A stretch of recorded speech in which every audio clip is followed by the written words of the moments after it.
عمران تمہیں ایک بڑے اہم مشن پر بھیجا جا رہا ہے، اتنا کہہ کر سیٹھ ستار خاموش ہو گئے۔ کوارڈ عمران بھی خاموش تھا، وہ ان کی زبان سے ہی سننا چاہتا تھا کہ اسے اس بار کس مشن پر بھیجا جا رہا ہے۔ اس کے لیے ہر مشن ہی عام ہوتا ہے، لیکن سیٹھ ستار نے اس بار اپنی زبان سے کہا تھا کہ ایک خاص مشن پر بھیجنا ہے۔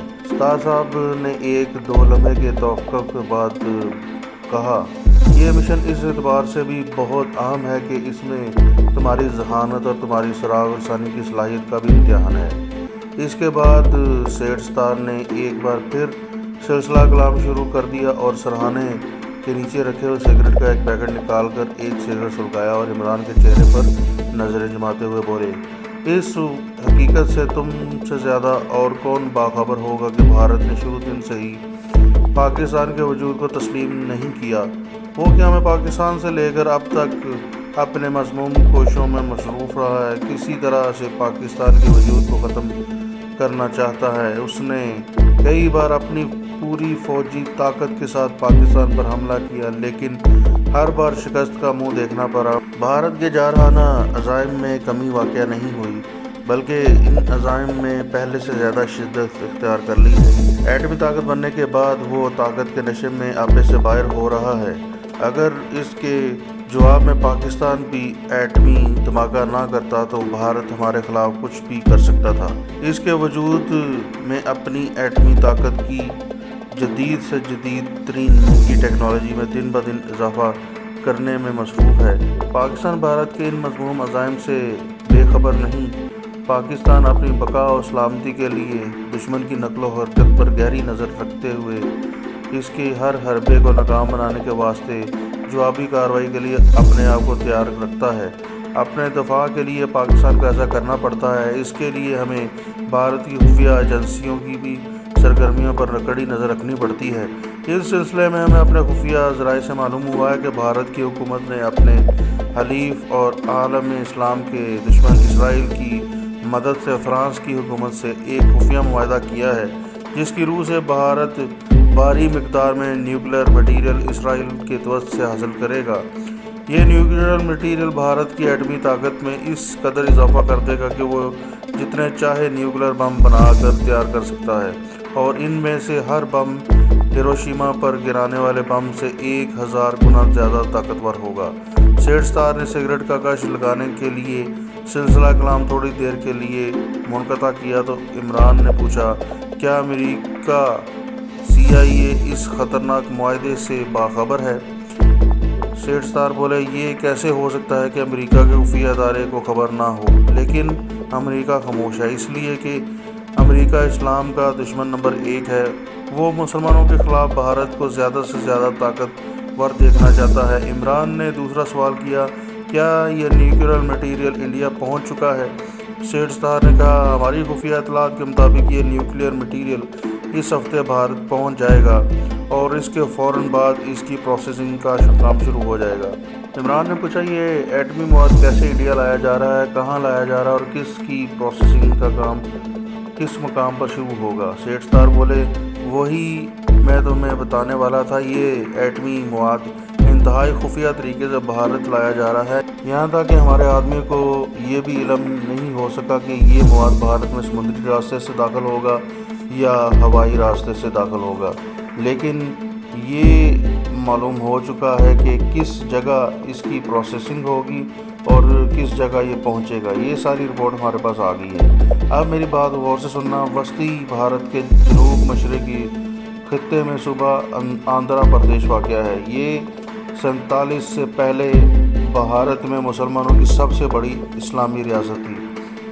بھارت نے آزادی ملنے کے بعد اس پر چاروں طرف سے چڑھائی کر دی، ہزاروں مسلمانوں کو شہید کیا اور دکن کی اس عالمگیر شہرت کی حامل اسلامی ریاست پر قبضہ کر لیا اور اسے صوبہ آندھرا پردیش کا نام دے دیا۔ حیدرآباد اس صوبے کا صدر مقام ہے۔ حیدرآباد سے اگر ہم ریل گاڑی میں بیٹھ کر جنوب کی طرف جائیں تو آگے وجے دھاڑا کا شہر آ جاتا ہے، جو بہت بڑا شہر ہے۔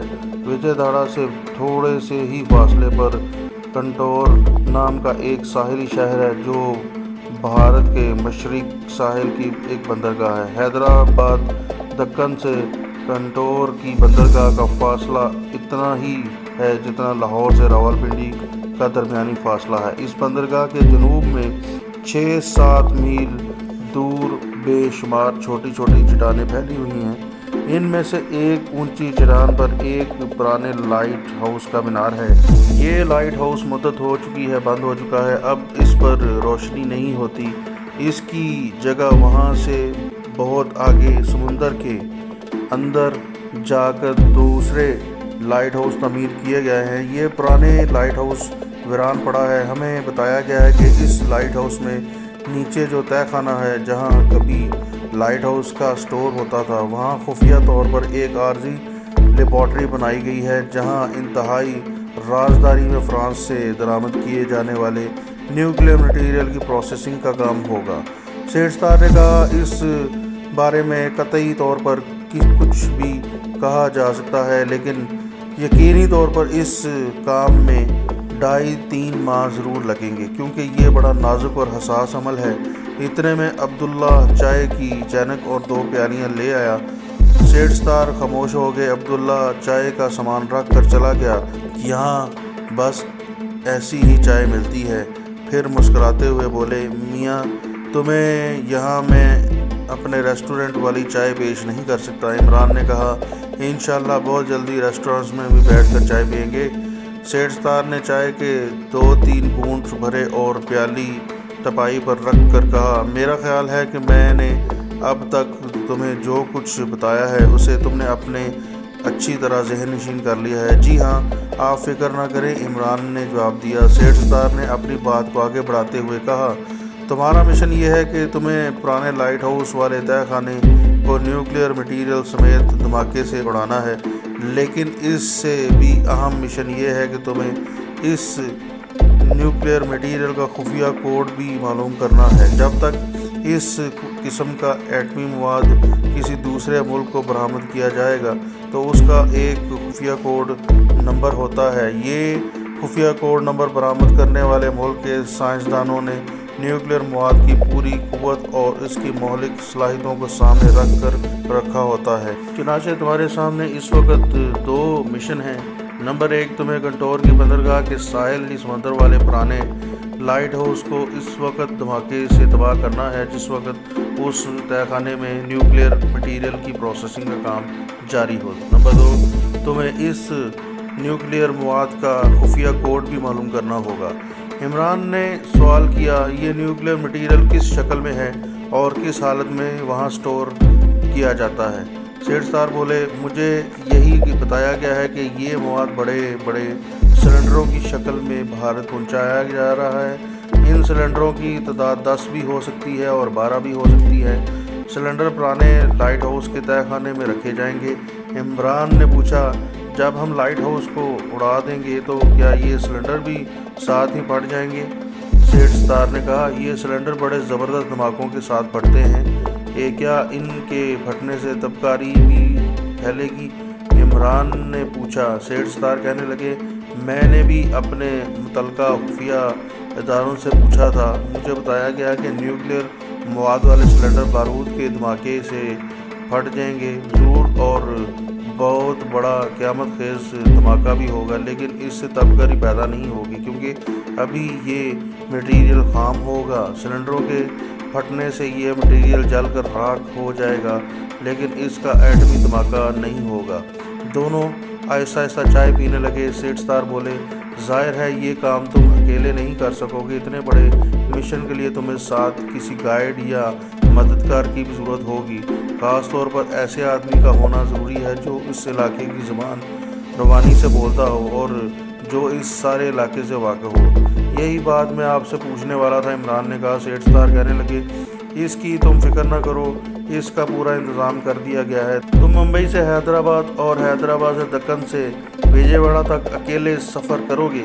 وجے واڑہ کے اسٹیشن پر تمہیں ہمارا ایک آدمی ملے گا، اس کی فوٹو تمہیں دکھا دی جائے گی اور تمہاری فوٹو اس کو دکھا دی جائے گی تاکہ تم ایک دوسرے کو پہچان سکو۔ اس کے علاوہ تمہارے درمیان کوڈز کا تبادلہ بھی ہوگا ایک دوسرے کی شناخت مکمل کرنے کے لیے۔ اس آدمی کا نام تمہیں ابھی بتائے دیتا ہوں۔